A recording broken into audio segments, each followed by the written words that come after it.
Welcome to Hardheaded Podcast. We're excited that you've joined us as we have a conversation. We found that a good conversation allows us to share what's on our mind, whether current events, what's grinding our gears, or our pet peeves. It also allows us to share our top 3, a list of our favorite things on any given subject, most of which are highly opinionated.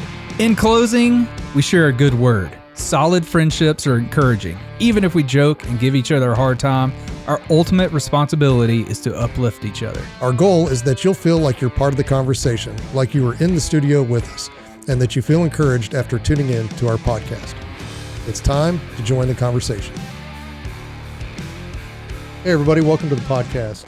Today we've got our 3 segments like we do as normal. Chet, What's on my mind? We got What's on Your Mind. Troy's bringing us the good word. Here. And today our top 3 is our top 3 90s alternative songs, which apparently Troy had much difficulty. It's my genre. It's my genre. It hurt when we did top 3 country music. But I was incapacitated. I know, but you still were like, that's a dumb, I don't even have any input for that. That's probably why you came down with COVID during that time. Just to get away from the top 3. That's correct. But when we said this, he got really excited. And then he's like, 3's not enough. So I'm prepared for a long list of honorable mentions. It's really not that long. Yeah, I mean, because as you were talking about it, I was like, as you were texting, like, this is so hard. I was like, oh, my list is done. Yeah. 2 minutes. But your top 3 country might have been a little harder, right? Because you like a lot more country music, right? Being a country boy and all. Yeah, I mean, it still wasn't that difficult. I had a hard time and I narrowed it down. We'll talk about that later. All right. Right on. Chet. And then Troy's going to close us out with a good word. I said that. He said that. I wasn't I covered that. Chet's not even paying attention today. How I worded So my that wife today was out of town. was I went primary, tertiary, and then secondary. He's still on that. My wife was out of town a few weeks ago. And normally there's a kind of a routine that's come into play whenever I'm, responsible for the entire household, food and all that kind of stuff. Household. And you do not like that? I'm responsible of my household all the time. So had we had honorable mentions on our last podcast? Of words that annoy you? Household is one of them. It almost made the list. So normally, like there's certain things that I would go get at the grocery store, and then our ratio to eating in home to eating out it's gonna increase. We're gonna go. So this time I said, you know what, I'm gonna stick, to we're gonna eat at home every meal. We're not going out at all, and then which means now I have to cook, which I enjoy, and I'm pretty doggone good at it, if I do say so myself. Not as good as my wife, but I enjoy it. Wait, I did see a post where you did jambalaya and gumbo in the same night. Yeah, same day. Same day. It takes a while. Yeah. Gumbo I cooked it the other day. It took me about 3 hours. Yeah, that's seafood gumbo, because you don't have to marinate, cook the meat for so long. The jambalaya takes just as long because there's so much prep work with that. There's a lot of chopping. Yeah, and you cook the pork first, and then you pull the pork out, and you do some stuff with the onions and whatnot. But we were like, hey, we're just cooking all day today. So we did. Sweet. Took the whole day and cooked. But anyway, we're somewhat of a minimalist when it comes to kitchen stuff. Like no instapot, no air fryer. We try to have nothing on our counter. Like nothing's just there to be used. And they got me thinking about all these crazy kitchen gadgets that are out there. There are a lot of them, and I'm sure some of you use them, and I may step on some toes here. Maybe not. It wouldn't be the first time. Because you're an air fryer guy, right? You have an Instapot too, or you were shopping for an Instapot. I remember this before Christmas. No, what I was looking for was a crock pot for my wife, because the nice one that she had took a dive. Bit the dust. So she's been using the one that I had that I brought back from hunting camp. Yeah. Just a little cheap one that I bought. and she's been using that one. So I was looking for it, and then I was asking the question because I think I found the answer is that you can't turn the Instapot to a certain temperature. You can't program it like you can a nice crock pot. Yeah. So I was like, well, that's not going to work for me.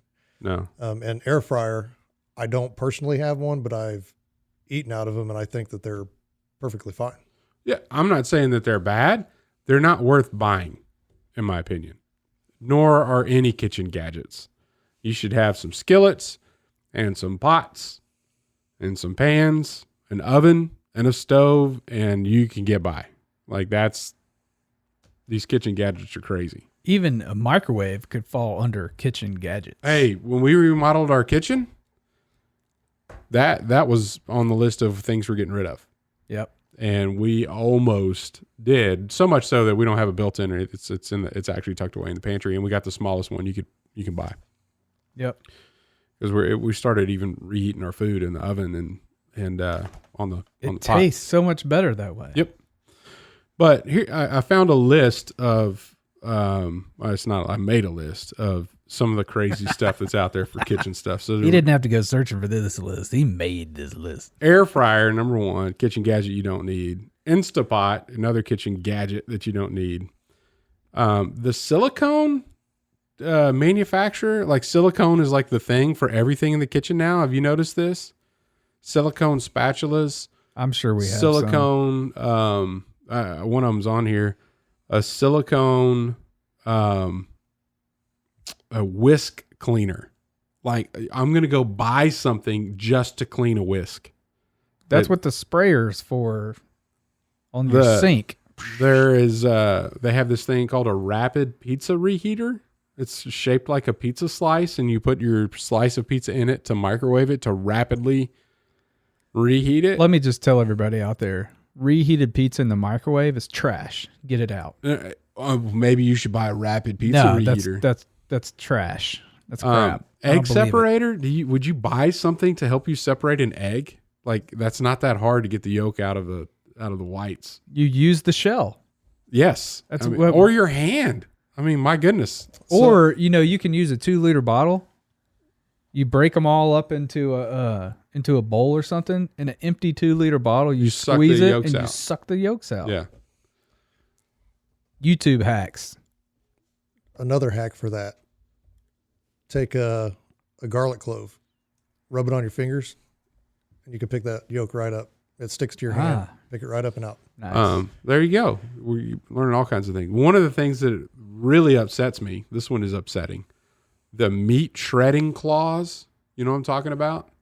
Like the bear claws? Like the bear claws. If you can't smoke meat tender enough where you have to use claws to separate it, you need to quit smoking meat. Now, I will say there are some things that I cook when I cook chicken and I need to shred it. I just use 2 forks. Yeah. Because I don't have a smoker. You don't need to buy something. I don't need to buy it. Got 2 forks. Avocado slicer. Like there's a special tool just to slice avocados. Knife and a spoon. There was a special spoon for peanut butter that fits down into peanut butter jars. That you should use a teaspoon. I know. And not like a teaspoon, like a little strawberry stick. huller, like something to help you pull the green part out of a strawberry. Like I'm going to go buy something for that. There's I don't know about this. This is crazy too. Lasagna trio pan. Like it is a pan. I've seen this with brownies too, where there's no center pieces. It's just all the pieces are edge pieces because slotted instead of just a normal pan. Like I'm going to take up cabinet space to have a pan that I can only cook lasagna in. That's crazy. They have an electric breakfast sandwich maker where it's like a quadruple decker mini George Foreman, and it toasts your bagel, each end of the bagel, and cooks an egg in one of the deals, and then like heats up like ham or something. It's pretty lazy. It's so sad. I'm actually kind of intrigued by that one. It's crazy. And I'm not a breakfast food guy, but yeah. Is there is there pineapple more? core? There's so much more. A watermelon slicer. They literally have a specific slicer that you could just use on watermelons.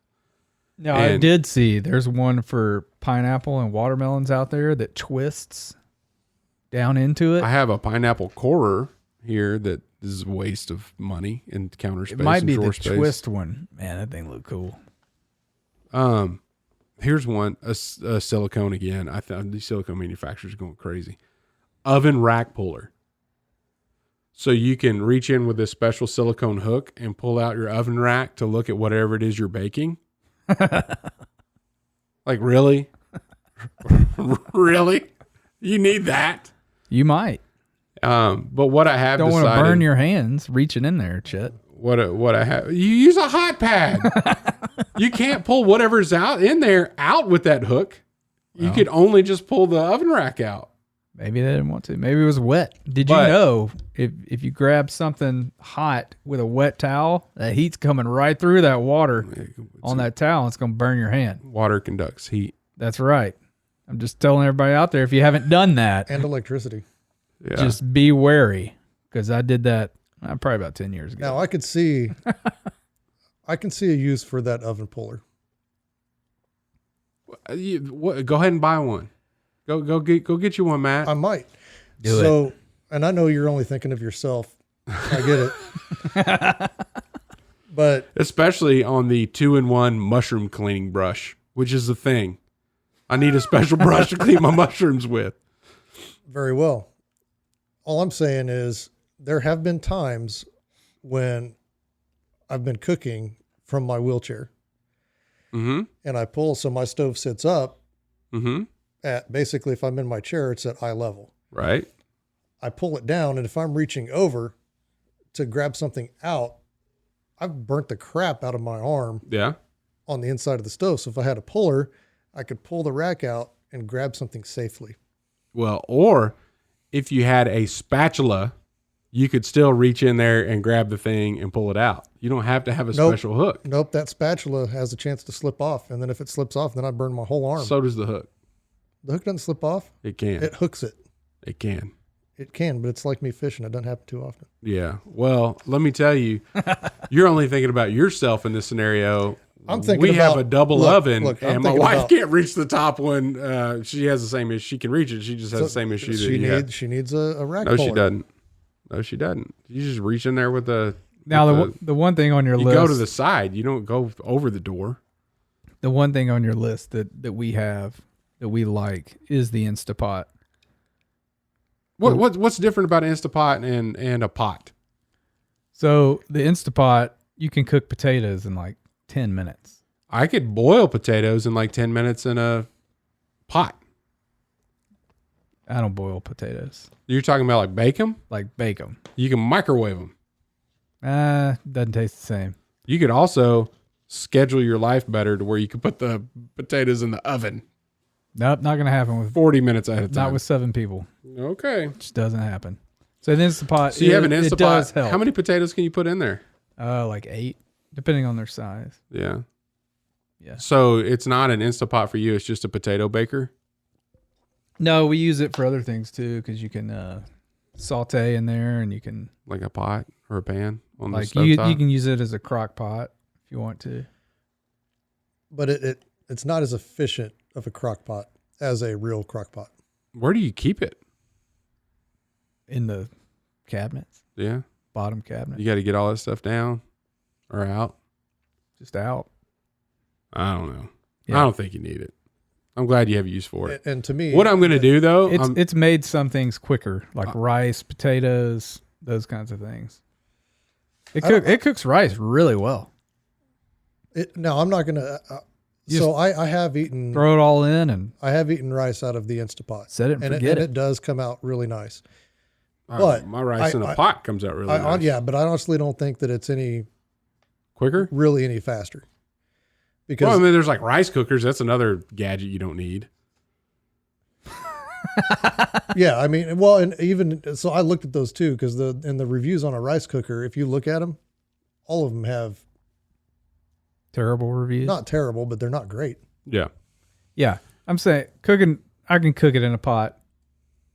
The Instapot, you just throw it all in, hit the button. You can go do other things. So you're not worried about boiling over Right. or whatever else. So I'm doing other things, instead of having to worry about the rice too, I'm doing other things or having to. I'll give you a pass on that because you have 5 young kids. In your Yes, house. thank you.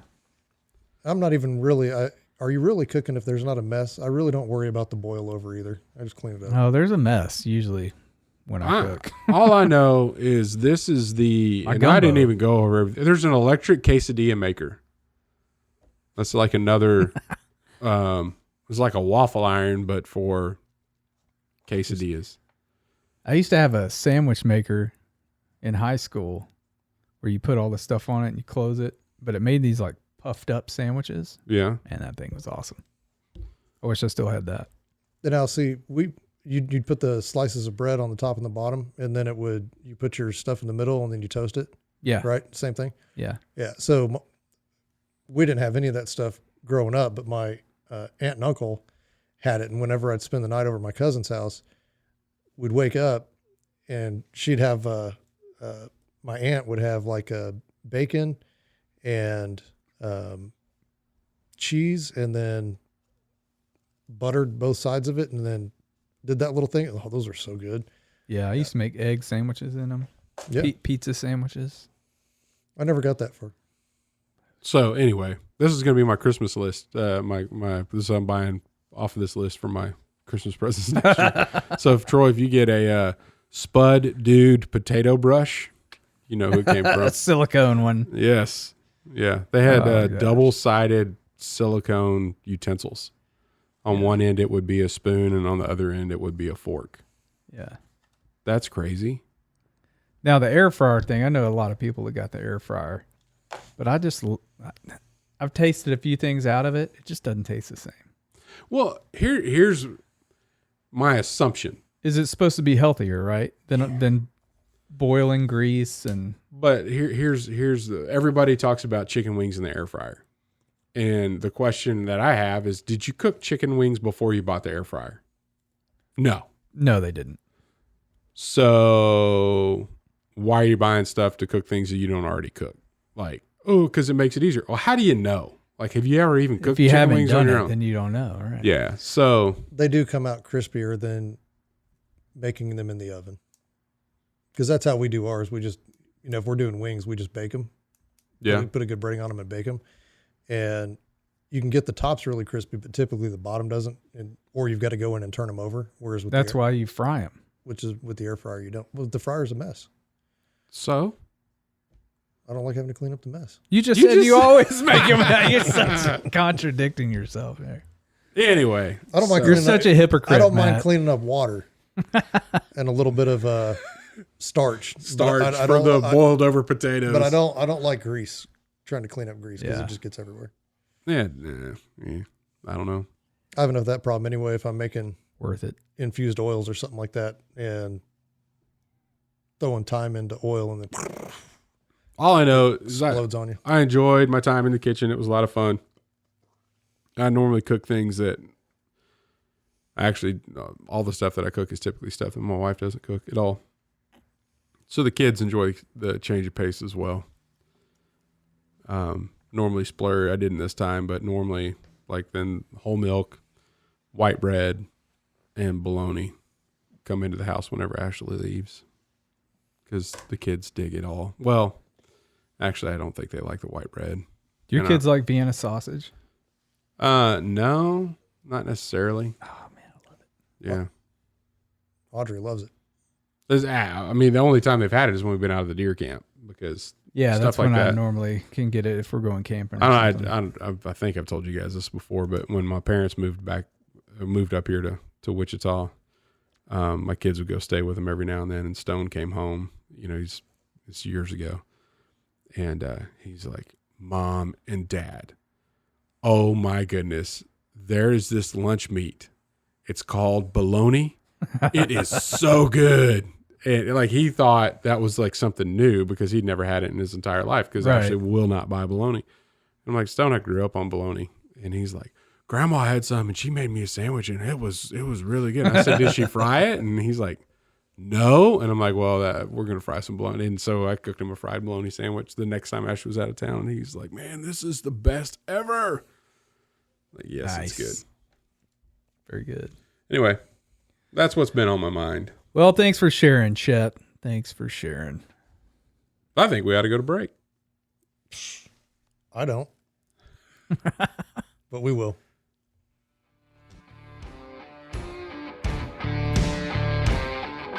At Admiral's Pennant, our mission is to offer the latest and refined, high-quality masculine products and services to the modern gentleman, as well as provide him with the tools and products necessary to look, act, and feel confident in his appearance and social interactions. Check it out at admiralspennant.com. Without it, you might as well shave. All right, we're back. We are back. The moment Troy has been waiting for. Yes, I'm excited about this top three. It's like all the research was this top three alone. Yeah.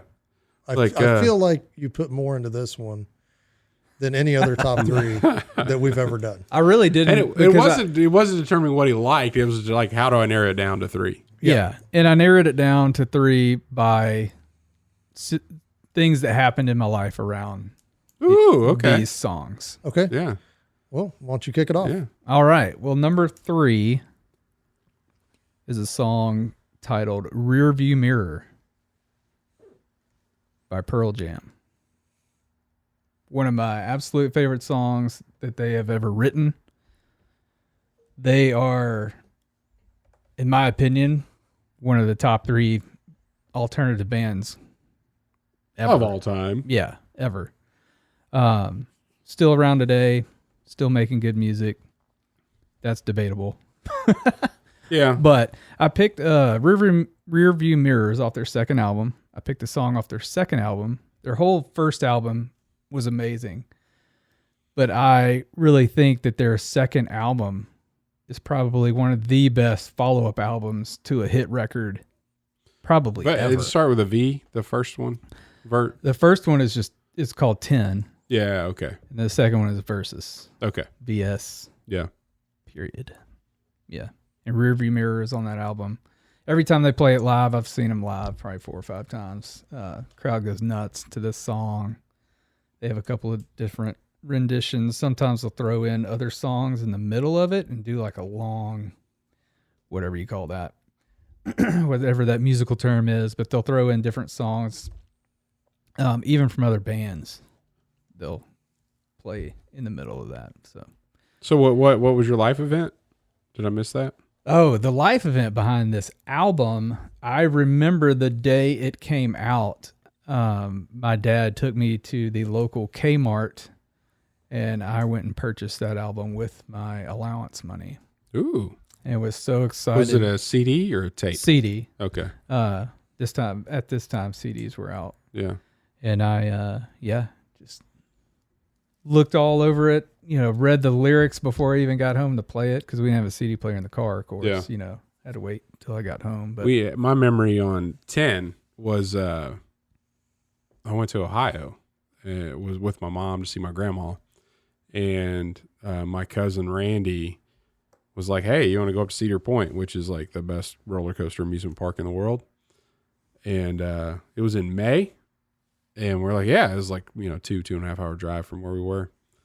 And he had 10. That was it in the tape deck. And it just repeated over and over. Which is cool. Yeah. I mean, by the time we got back home, I knew the whole album. It was pretty neat. It's a really good one. Front to back. Both those albums are phenomenal. So, and Matt, do you know who Pearl Jam is?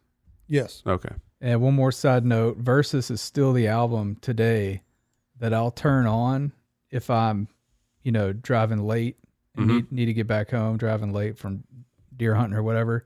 I'll turn that on and I won't fall asleep. Oh, wow. Driving. Cool. I know every lyric. You're singing it all. Rocking out to it. Yeah. So, all right. Number 2, Plush. Stone Temple Pilots. STP. Yes. So Plush is probably my favorite song that they sing, that they created. It's one of the first songs I ever learned how to play on a guitar. Yeah. And about when this song came out is about when I got a guitar. Cool. So that's why it made the list.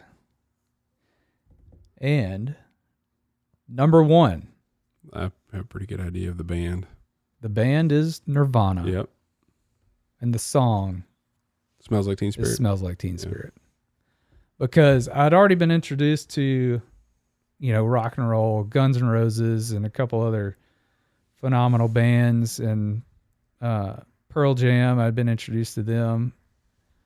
And very close to that time, a good friend of mine, Lane Stevenson, if you're listening, he bought me the Nevermind album for my birthday that year. We were in 7th grade. And I was like, what is this? This is incredible. This music, like the whole album's phenomenal. Yeah. But Smells Like Teen Spirit, I think, stayed on, the MTV video number 1 for months. Yeah. I mean, it was, I just remember that song.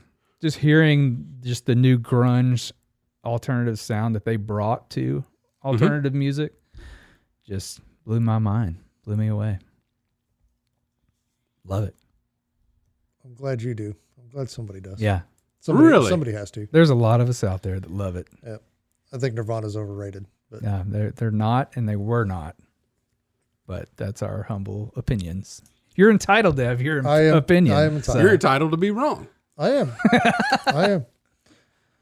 I started liking Nirvana that much more just now. Just now. Like I like their music. It Smells Like Teen Spirit's a great song. And there were a couple that I looked at that they're for me to be honorable mentions, but not.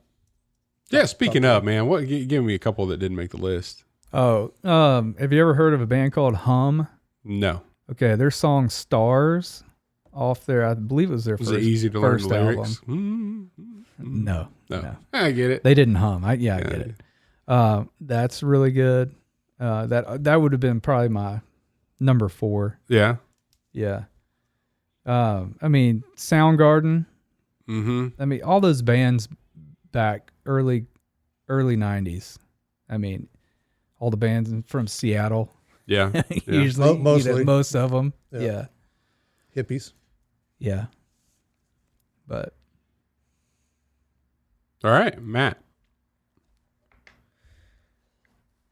We sure? Okay. Number 3 is Misery. Soul Asylum. oh yeah, that's a good one. And same thing as you. I mean, this was back when I was riding the bus to school, and that song was on the radio every 2 minutes. The radio on the bus. Yep. Yep. So we would rotate. Only city buses played rock stations.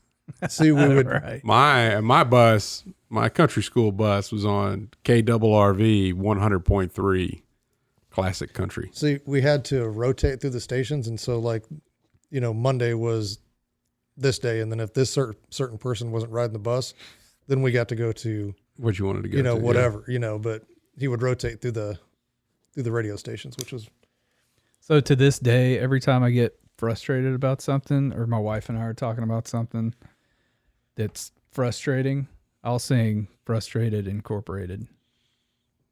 it's just the lyrics are just Yeah, Yeah. Soul very, Asylum. very, very smartly put together. Very good band. Yeah. And then number 2 is Zombie. Yeah. By the Cranberries. Cranberries. Yeah. Been so many renditions of that song since it came out. Yeah. But yeah. But the way that her voice is able to do what she does, it makes the song addictive to listen to. Yeah. And then just That's a good one. the guitar line in it, it gets you. The lick. The lick. Yeah. I like it. And then number 1 by a band that you actually mentioned, Spoon Man by Soundgarden. Yeah. All my friends are brown and red. Spoon Man. Spoon Man. That's a good one. They got a lot of really good ones. I thought about Bad putting, Motivator. Play the rhythm with their bones. because we narrowed the things down so small. I thought about just putting Hunger Strike by Temple of the Dog, so you could get Chris Cornell and Eddie Vedder. in the You know? same. Yeah. There you go. Yeah. That's- But I that's didn't. smart. I didn't. I guess that'd be an honorable. You have any honorable mentions you want to throw out there? I do actually. And I wrote these down wherever they're at. So I had Shine, Yeah. Collective Soul. Mm-hmm. and That one was way overplayed. Like way overplayed. But I hear Well, it I now. mean, all these were.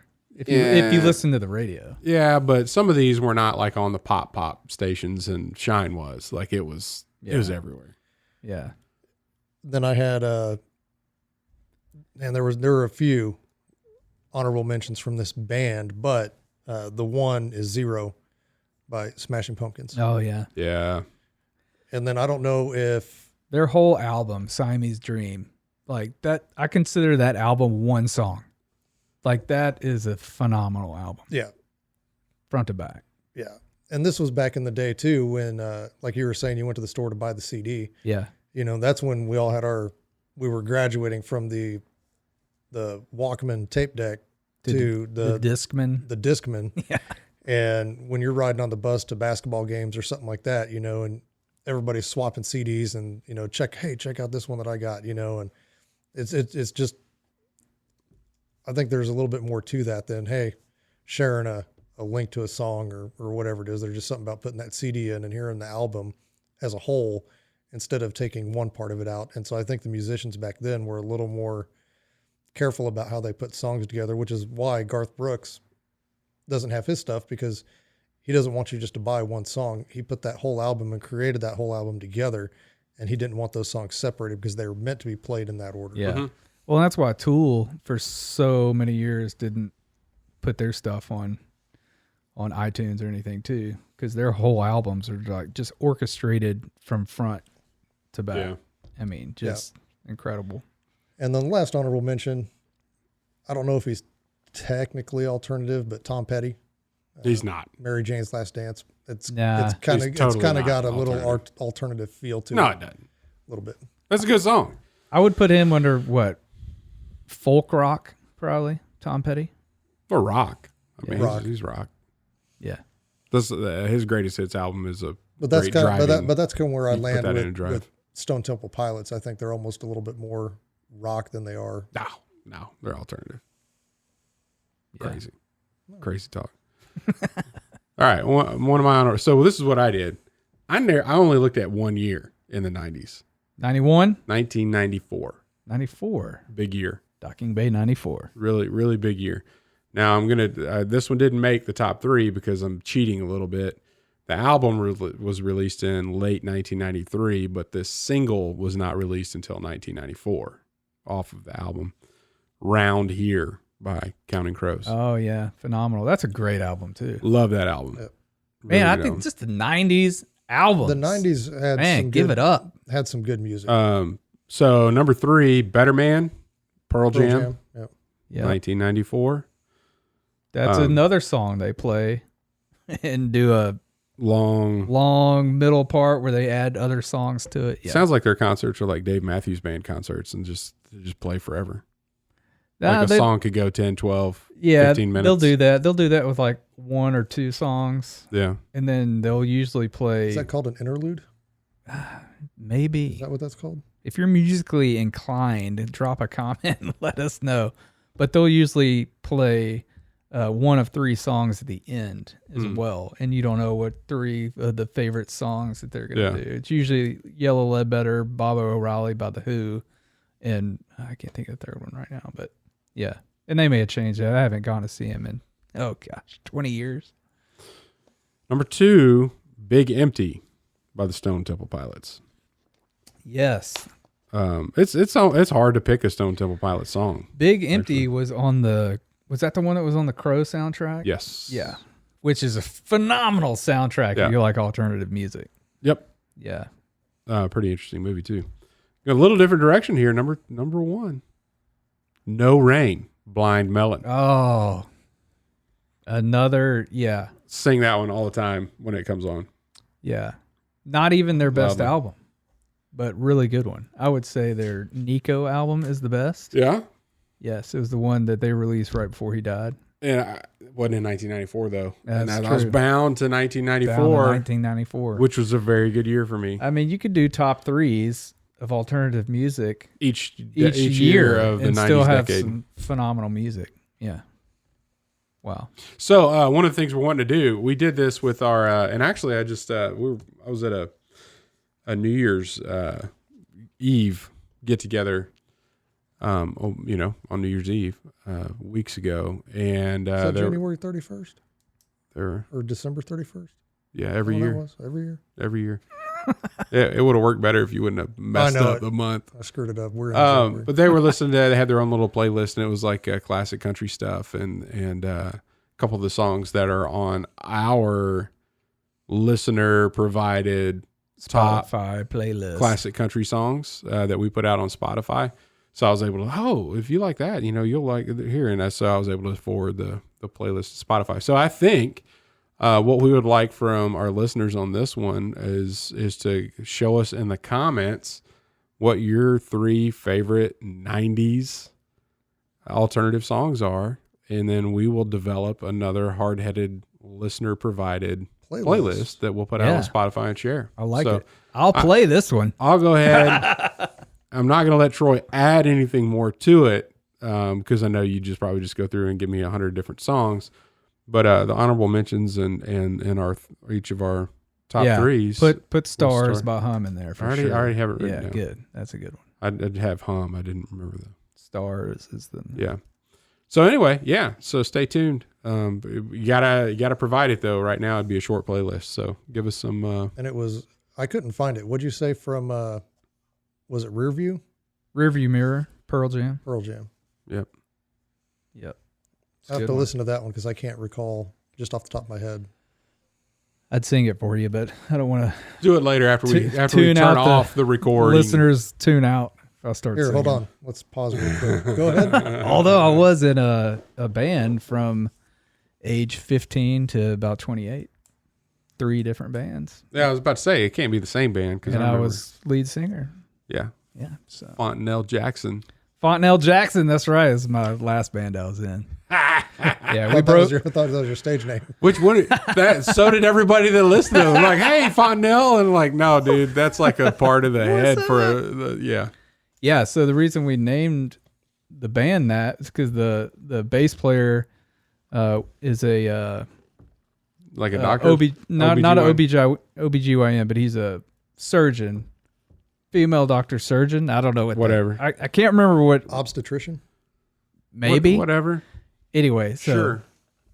Yeah, so he brought the term Fontanelle to the table, and we didn't want to just be called Fontanelle, so we threw Jackson on the end of it, and it sounded better.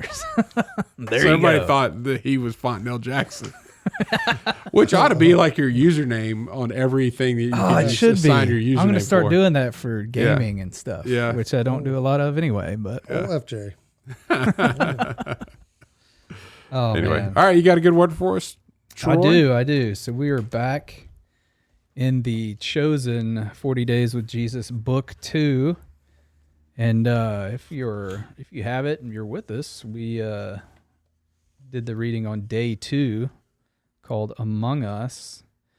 And this is talking about telling the story from John 5, 2 through 9, where the man is sitting at the side of the pool, waiting on it to bubble so he can run and get in and be healed, right? Mm-hmm. So they all thought back in the day that this pool had miracle powers to heal the sick and the lame and the blind and all that stuff. And this guy was paralyzed.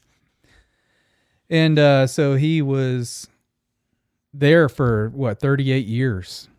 And he was just sitting there by the side of the water waiting to try to hopefully get in. Yeah. And you got to think at some point he just kind of gave up because he's paralyzed and he could never beat people that weren't paralyzed to the water to get healed. Yeah. And so and just a little context yeah, here. go for it. I first time I read this, I was like, this is crazy. People to think that the water has healing powers, and there's all kinds of theories on, like if an angel actually came by and touched the water and made it boil or whatever else, until, heck, this is 18 years ago. Ashley and I went up and had a long weekend in Hot Springs, Arkansas.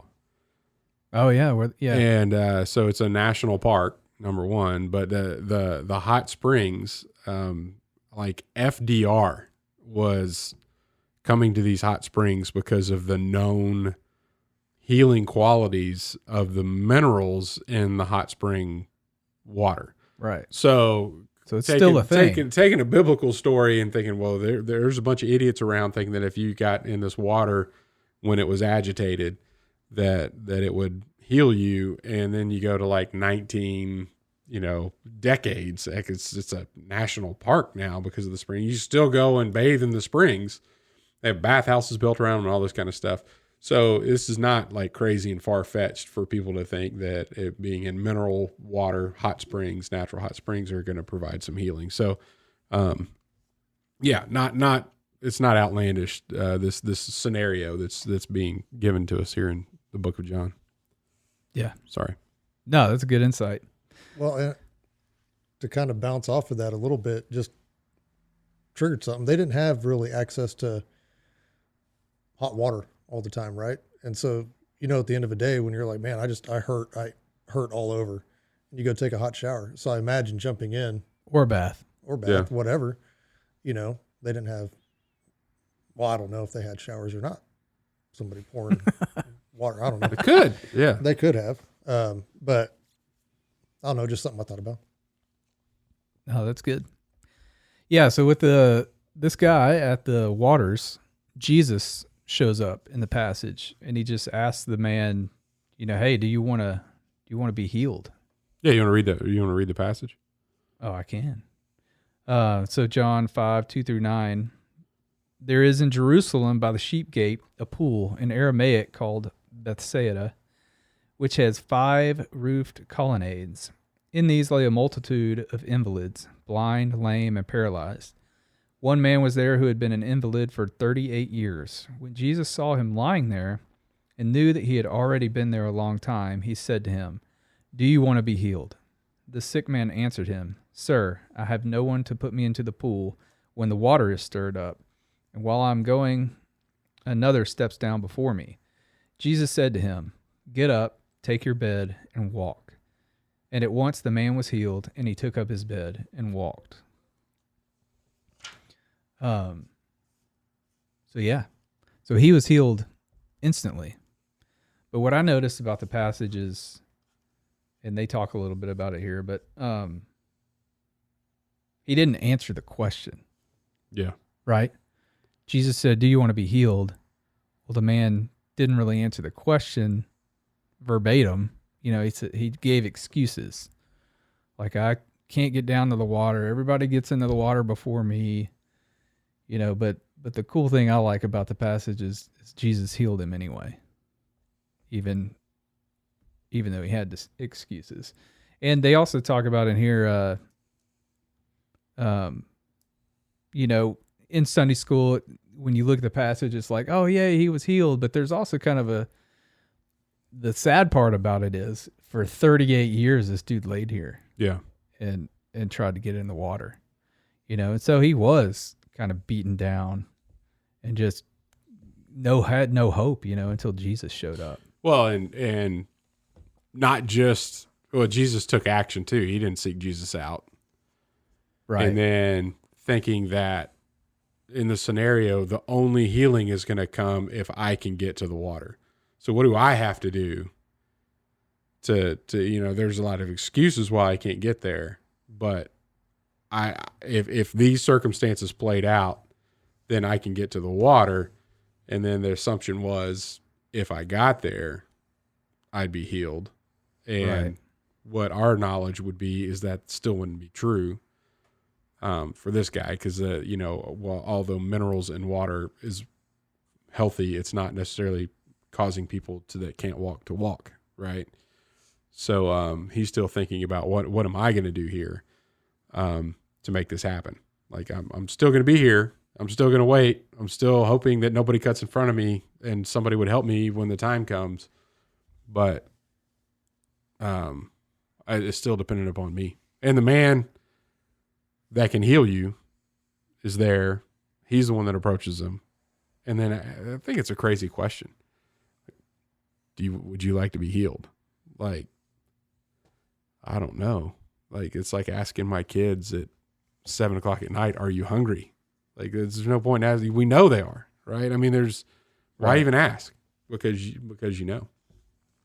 I thought that was pretty interesting. Yeah. There's a weird tie-in as I was reading this one as well. So, lost my legs in Afghanistan, came back home, and they still hadn't found them yet either. Nope, they're still gone. They're still lost. They're in a burn pit somewhere. But did my recovery and learned to walk again at Naval Medical Center San Diego, which is also Bethesda. So, just kind of a weird. Yeah. Healing waters of Bethesda. Very cool. Personal tie-in to me. I like that. So the nice thing about this passage, about this story is, like, that guy had 38 years, didn't know about Jesus. We have Jesus now, and we can call on him and ask him for help in any situation, in anything that we're going through. And so good question would be, what circumstances are you managing on your own strength and your own power? Are you relying on Jesus, or are you trying to do everything yourself? And if you are, or if you're not, a good prayer to pray is from Jeremiah 17:14. It says, Heal me, O Lord, and I shall be healed. Save me, and I shall be saved. For you are my praise. Thanks for listening to the Hardheaded Podcast. Don't forget to share this podcast with others to help us get the word out. Also, if you haven't yet, please rate and review the show. This helps our podcast show up in other people's suggested shows that may or may not have listened to us before. Thanks for listening, and we'll see you next week.